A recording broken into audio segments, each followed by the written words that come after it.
The legend മുഖ്യമന്ത്രി പിണറായി വിജയനെ കുറിച്ചുള്ള ഒരു ഡോക്യുമെന്ററിയാണ് ദ ലെജൻഡ് എന്ന പേരിൽ പുറത്ത് ഇറങ്ങാൻ പോകുന്നത്. അത് അദ്ദേഹത്തിന്റെ രാഷ്ട്രീയ കരിയറിലെ എല്ലാ കാര്യങ്ങളും എല്ലാ പ്രതിഭാസങ്ങളെയും ഉൾപ്പെടുത്തിക്കൊണ്ടുള്ള ഒരു ഒരു ഒരു സ്റ്റോറി ആയിട്ട്, ഒരു ഡോക്യുമെന്ററി ആയിട്ട് പുറത്തു വരുത്താനാണ് അതിൻ്റെ പുറകിലുള്ളവർ ശ്രമിച്ചുകൊണ്ടിരിക്കുന്നത്.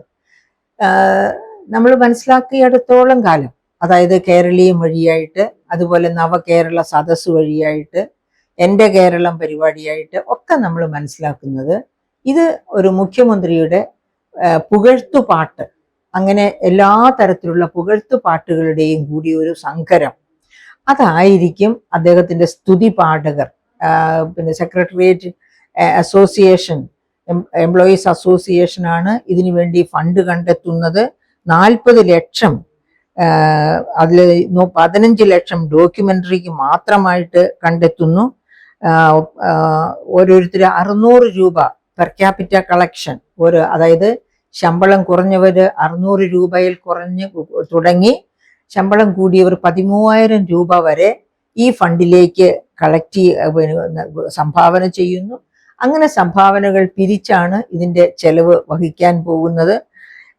എന്നിട്ട് എന്താണ് അവർ ചെയ്യാൻ പോകുന്നത്? അവർ മുഖ്യമന്ത്രിയെ പറ്റി വാനോളം പുകഴ്ത്തുന്ന തരത്തില് ഡോക്യുമെന്ററി തയ്യാറാക്കുന്നു. ഇങ്ങനെ തയ്യാറാക്കുന്ന ഡോക്യുമെന്ററി ആയിരിക്കും ഒരു പക്ഷേ മറ്റ് സംസ്ഥാനങ്ങളിലെ തിയേറ്ററുകളിൽ പോലും കേരളത്തിൻ്റെതായിട്ട് പ്രചരിപ്പിക്കുവാൻ പോകുന്നത്. അതായത് ഇവരുടെ ഒരു പബ്ലിക് റിലേഷൻസ് വകുപ്പ്, ഒരു മുഖം മിനുക്കൽ വകുപ്പ്, 3ാം വട്ടവും ഭരണം പിടിക്കുവാനുള്ള തന്ത്രം എന്ന് വേണം ഇതിനെ നാം വിശേഷിപ്പിക്കുവാൻ.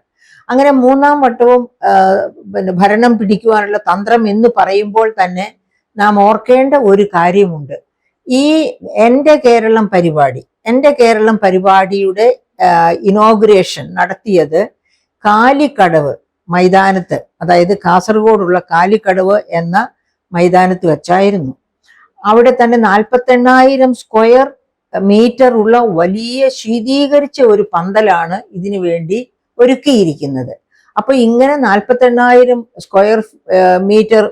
സ്ക്വയർ ഫീറ്റ് വലിപ്പമുള്ള വലിയ ഒരു ശീതീകരിച്ച പന്തലിൽ മീറ്റിംഗ് നടത്തുന്നു. അത് കഴിഞ്ഞ് ഒരാഴ്ച നീണ്ടു നിൽക്കുന്ന വിപണന മേള നടത്തുന്നു.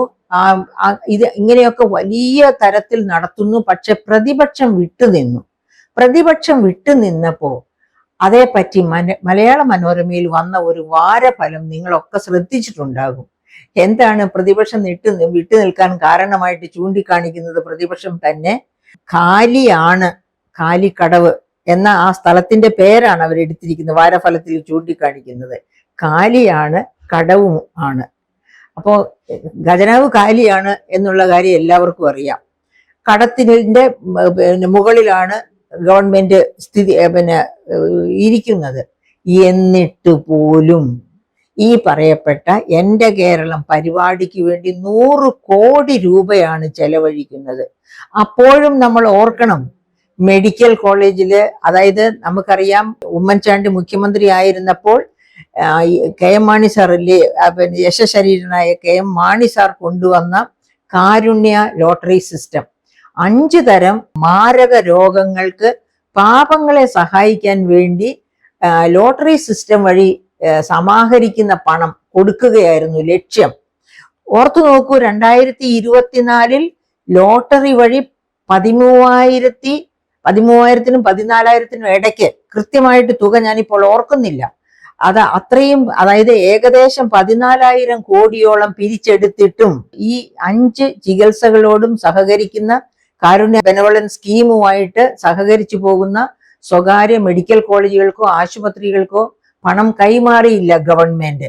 കാരണം ഇതുപോലെ എൻ്റെ കേരളവും നവകേരള സദസ്സും ഒക്കെ നടത്തേണ്ടതല്ലേ, വകമാറ്റി ചെലവഴിച്ചു പോയി. അങ്ങനെ പണം ചെലവഴിക്കാൻ പറ്റാതെ വന്നതുകൊണ്ട്, അവർക്കൊക്കെ കിട്ടേണ്ട പണം കിട്ടാത്തത് കൊണ്ട് ഈ സ്കീം തന്നെ അന്യം നിന്ന് പോകുന്ന രീതിയിലാണ് ഇപ്പോൾ ആശുപത്രികൾ അതിൽ നിന്ന് പിന്തിരിയുന്നത്. ആർക്കാണ് അതുകൊണ്ട് ദുഃഖമുള്ളത്? ആരാണ് അതുകൊണ്ട് മരിക്കുന്നത്? പിണറായി വിജയനോ അദ്ദേഹത്തിന്റെ ശിങ്കിടികളോ അല്ല. അവർക്കൊക്കെ ഇഷ്ടം പോലെ ധാരാളിത്തം അടിച്ച് നടക്കാനാണല്ലോ ഈ തരത്തിൽ വകമാറ്റി പണം ചെലവഴിക്കുന്നത്. പക്ഷെ പാവപ്പെട്ട രോഗികൾ, അവർക്കാണ് ആശ്രയമില്ലാതെ പോകുന്നത്. എന്നിട്ടാണ് ഈ പുകഴ്ത്തുപാട്ടുകളുമായിട്ട് മുൻപോട്ട് പോകുന്നത് എന്നോർക്കുമ്പോഴാണ് നിങ്ങൾ ആ വാരഫലം ഒന്ന് നോക്കുന്നത്. എന്തുകൊണ്ടാണ് പ്രതിപക്ഷം ഈ എന്റെ കേരളം പരിപാടിയിൽ പങ്കെടുക്കാത്തത് എന്നതിന് വളരെ കൃത്യമായ ഉത്തരം ആ വാരഫലം തന്നെ നിങ്ങൾക്ക് തന്നിരിക്കും. അപ്പൊ ഇങ്ങനെ ഈ പുകഴ്ത്തുപാട്ടിന്റെ ഉടമയായ ശ്രീ പിണറായി വിജയനെ പറ്റി, ഈ കഴിഞ്ഞ 8 വർഷത്തെ അദ്ദേഹത്തിന്റെ ഭരണ മികവിനെ പറ്റി പറയുകയാണെങ്കിൽ ആരും തല കുനിച്ചു പോകും. കാരണം ആദ്യ ദിവസം അദ്ദേഹം അധികാരം ഏറ്റെടുത്ത 2016 മെയ് മാസത്തിൽ ആദ്യത്തെ അദ്ദേഹത്തിന്റെ പ്രസംഗം എന്തായിരുന്നു? അദ്ദേഹത്തിന്റെ പ്രസംഗത്തിന്റെ അന്തസത്ത, ഞാൻ എഫിഷ്യൻസിക്ക് മാർക്കിടും എന്നായിരുന്നു, കാര്യക്ഷമതയ്ക്ക് മാർക്കിടും എന്നായിരുന്നു. എല്ലാവരും വിശ്വസിച്ചു. ഒരു പക്ഷെ അങ്ങനെയാണെങ്കിൽ കേരളം നന്നായി പോകുമല്ലോ എന്ന് വിചാരിച്ച്. പക്ഷേ പോലീസ് വകുപ്പിനെ സ്വന്തം കീശയിലാക്കി, ഭരണ സാരഥികളെ, അതായത് തലപ്പത്തിരിക്കുന്നവരെയൊക്കെ സ്വന്തം അനുസരണശീലമുള്ളവരാക്കി. ഉദാഹരണത്തിന് കേരളീയം നടത്തിയ സമയത്ത് എന്തായിരുന്നു സംഭവിച്ചത്? എല്ലാ ഓഫീസർമാരും തിരുവായ്ക്ക് എതിർവായില്ല എന്ന രീതിയിൽ കേരളീയം സദസ്സിൽ വരേണ്ടി വന്നു. എല്ലാ IAS എല്ലാവരും. അങ്ങനെ വന്നതോടെ ഭരണം നിന്നുപോയി ആ ഒരാഴ്ച. അപ്പൊ എഫിഷ്യൻസിക്ക് മാർക്കിടുമെന്ന് പറഞ്ഞ മുഖ്യമന്ത്രി തന്നെ ഇത്തരത്തിലുള്ള എഫിഷ്യൻസിക്ക് എതിരായിട്ടുള്ള കാര്യങ്ങൾ തന്നെ പ്രോത്സാഹിപ്പിക്കുകയും ഒക്കെ ചെയ്തു. അത് കഴിഞ്ഞിട്ട് പിന്നെ നമുക്കറിയാം, മാസങ്ങളോളം നീണ്ടു നിന്ന നവകേരള സദസ്സ്, 1,05,00,000 രൂപ മുതൽ മുടക്കി വാങ്ങിച്ച നവകേരള ബസ്സിലാണ് ഇവർ യാത്ര ചെയ്തത്. അപ്പോഴും നമ്മൾ സമാധാനിച്ചു. ഒരുപക്ഷെ ഇങ്ങനെ ഇത്രയും 1 കോടിയിലധികം വിലയുള്ള ബസ്സും മറ്റു സൗകര്യങ്ങളും ഉള്ളത് കൊണ്ട് അകമ്പടി കാറുകളൊന്നും വേണ്ടെന്ന്. പക്ഷെ നിരത്തിലിറങ്ങിയപ്പോഴല്ലേ അറിഞ്ഞ് എല്ലാ മന്ത്രിമാരുടെയും അകമ്പടി കാറുകളും മുഖ്യമന്ത്രിയുടെ അകമ്പടി കാറുകളും എല്ലാം ഈ ബസിന്റെ അകമ്പടിയായിട്ട് പോയി. കാരണം അവര് നിലയുറപ്പിക്കുന്ന സ്ഥലങ്ങളിൽ നിന്നൊക്കെ ഇവരെ ഓരോരുത്തരെയും അവരുടെ വാഹനത്തിലേറ്റി കെട്ടുകാഴ്ചയുമായി എല്ലായിടത്തേക്കും കൊണ്ടു നടക്കണമല്ലോ. അതാണല്ലോ ഡെമോക്രസിയുടെ മൂല്യം എന്ന് പറയുന്നത്. അപ്പൊ അങ്ങനെ, അതായത് കേരളം കടത്തിലേക്ക് അങ്ങ് മുങ്ങിത്താഴുകയാണ്. ഇപ്പോ ഈ വർഷം പറഞ്ഞിരിക്കുന്ന കടം നോക്കുകയാണെങ്കിൽ 6 ലക്ഷം കോടിയിൽ എത്തിയിരിക്കുകയാണ് കേരളത്തിന്റെ സഞ്ചിത കടം. ആ 6 ലക്ഷം കോടിയിൽ എത്തിയ സഞ്ചിത കടവുമായി മുന്നേറുന്ന ഒരു ഗവൺമെന്റ് ആണ് 100 കോടി രൂപ മുടക്കി എന്റെ കേരളം പരിപാടി നടക്കുന്നത്. 40 ലക്ഷം രൂപ മുടക്കി ഒരു ഡോക്യുമെന്ററി ഉണ്ടാക്കുന്നു. ഇതുപോലെയാണ് ഉള്ള മാമാങ്കങ്ങൾ, അതായത് കടം കൊണ്ട പണം കൊണ്ട് അനാവശ്യ മാമാങ്കങ്ങൾ ദൂർത്തു നടത്തുന്നു. അതേസമയത്ത് CAG ചൂണ്ടിക്കാണിക്കുന്നു, വകമാറ്റി ചെലവഴിക്കൽ മുഖാന്തരം കേരളത്തിന്റെ ഒരു മേഖലയിലും വികസനം ഉണ്ടായിട്ടില്ല ഈ കഴിഞ്ഞ വർഷങ്ങൾ കൊണ്ടെന്ന്. അപ്പോഴാണ് പറയുന്നത്, ഞാനാണ് പിതാവ്. ഏതിന്റെ? ഈ പറയപ്പെട്ട വിഴിഞ്ഞം കണ്ടെയ്നർ ടെർമിനലിന്റെ പദ്ധതിയുടെ പിതാവ് ഞാനാണെന്നാണ് പിണറായി വിജയൻ അവകാശപ്പെടുന്നത്. ആരവകാശപ്പെട്ടാലും പിണറായി വിജയനും മുഖ്യമന്ത്രിയും തന്ത്രിയും മറ്റു കൂടെയുള്ള തന്ത്രിമാരും ഒന്ന് ഓർക്കണം, വിഴിഞ്ഞത്തിൽ നിന്ന് കുടിയിറക്കപ്പെട്ടവർ ഇപ്പോഴും കുടിയിറക്കപ്പെട്ട് തന്നെ കഴിഞ്ഞിരിക്കുകയാണ്. അവരുടെ ജീവിതം മെച്ചമായിട്ടില്ല. അവരുടെ ജീവിതം മെച്ചപ്പെടണമെന്നുണ്ടെങ്കിൽ ആ വിഴിഞ്ഞത്തേക്കുള്ള അപ്രോച്ച് റോഡും അവിടെ ആ പറഞ്ഞ മറ്റെല്ലാ സൗകര്യങ്ങളും, അതായത് ഒരു സ്മാർട്ട് സിറ്റിക്ക് വേണ്ട എല്ലാ സൗകര്യങ്ങളും ഉണ്ടാകണം. അങ്ങനെയാകുമ്പോൾ വികസനത്തിന്റെ ലോജിസ്റ്റിക് കോസ്റ്റുകൾ അവിടെ വരും. അതോടുകൂടി അവർക്കൊക്കെ എന്തെങ്കിലും ജീവിതം കണ്ടെത്താൻ ആ സ്ഥലത്ത് കഴിയും. പക്ഷെ ഇതുവരെ അപ്രോച്ച് റോഡോ ഒന്നും വന്നിട്ടില്ല. അതാണ് അവസ്ഥ. അപ്പൊ അങ്ങനെ ഏത് മേഖല എടുത്തു, വിദ്യാഭ്യാസ മേഖല എടുത്തോളൂ.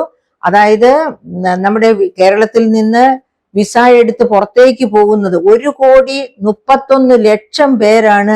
പാർലമെന്റില് വച്ച രേഖ അനുസരിച്ച്, ഇവിടുന്നുള്ള ഒരു MP ചോദിച്ച ചോദ്യത്തിന് ഉത്തരമായി പാർലമെന്റിൽ വെച്ച രേഖ അനുസരിച്ചാണ് 1,31,00,000 മലയാളികൾ എന്ന് വെച്ചാൽ കേരളത്തിന്റെ പോപ്പുലേഷന്റെ 23% പേരാണ് വിസയ്ക്ക് അപ്ലൈ ചെയ്തു. കാരണം എങ്ങനെയെങ്കിലും കേരളത്തിൽ നിന്ന് രക്ഷപ്പെട്ടാൽ മതി എന്നാണ് മലയാളികൾ ഇപ്പോൾ വിചാരിക്കുന്നത്.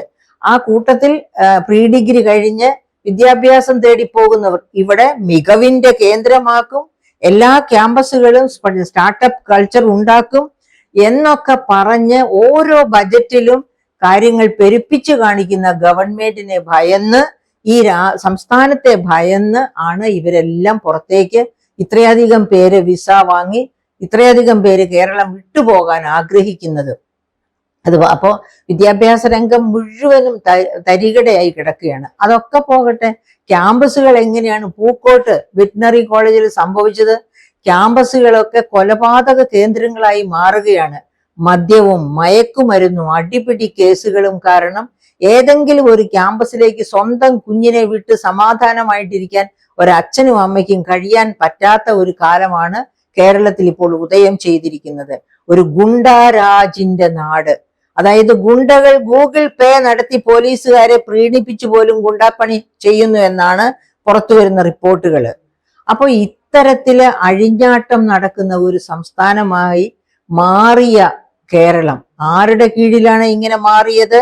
ഇങ്ങനെ ഇരുണ്ട കേരളമായി മാറിയത് സഖാവ് പിണറായി വിജയന്റെ ഭരണകാലത്താണ്. ആ സഖാവ് പിണറായി വിജയൻ 3-ാം വട്ടം കൂടി ഭരണത്തിലേക്ക് വരികയാണെങ്കിൽ തീർച്ചയായിട്ടും കേരളം വെസ്റ്റ് ബംഗാളായി മാറും. വെസ്റ്റ് ബംഗാളികൾ ഇപ്പോൾ ജീവിക്കുന്നത്, അവരുടെ നാട്ടിലെ അടുപ്പിൽ തീ പുകയുന്നത് അവര് കേരളത്തിൽ വന്ന് പണി ചെയ്യുന്ന പണം അങ്ങോട്ട് ചെല്ലുന്നത് കൊണ്ടാണ്. മറിച്ച് കേരളം വെസ്റ്റ് ബംഗാൾ പോലെ ആയാല് മലയാളികൾക്ക് ചെല്ലാനുള്ള ഒരു സംസ്ഥാനവും ഇന്ത്യയിൽ ഇല്ല.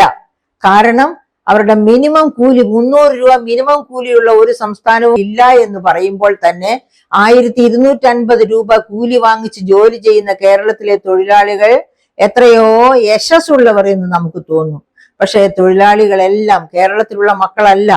കേരളത്തിൽ 40 ലക്ഷത്തിലധികം മറ്റ് സംസ്ഥാനക്കാരാണ് ഇവിടെ വന്ന് ഈ കൂലിക്ക് ജോലി ചെയ്യുന്നത്. കേരളീയർക്ക് അന്തസത്ത പോരെന്ന് തോന്നിയിട്ടാകാം ഇങ്ങനെയുള്ള ജോലികൾ ചെയ്യാൻ അവർ മുന്നോട്ട് വരുന്നില്ല. പകരം അവർ കേരളം വിട്ട് ഇന്ത്യ വിട്ട് വെളിയിലേക്ക് പോയി എന്തെങ്കിലും ജോലി അവിടെ ചെയ്യുന്നതിനേക്കാൾ മോശമായ ജോലിയായിരിക്കും, പക്ഷെ അത് ഇവിടെയുള്ളവർ കാണുന്നില്ലല്ലോ. അപ്പൊ അങ്ങനെയുള്ള ജോലി ചെയ്യാനാണ് താല്പര്യപ്പെടുന്നത്. ഇങ്ങനെയുള്ള ഒരു കേരളത്തെ, ഇരുണ്ട കേരളത്തെ സൃഷ്ടിച്ച മിസ്റ്റർ പിണറായി വിജയൻ, താങ്കൾ എന്ത് പറഞ്ഞാണ് താങ്കളുടെ മുഖം മിനുക്കി മനുഷ്യരുടെ മുൻപില് മിടുക്കനായിട്ട്, ആദർശധീരനായിട്ട്, വലിയൊരു നേതാവായിട്ട് സ്വയം ചിത്രീകരിക്കാൻ കഴിയുന്നത്? അത് വലിയ നാണം കെട്ട ഒരു പരിപാടിയാണ് എന്ന് പറയാതെ നിവൃത്തിയില്ല.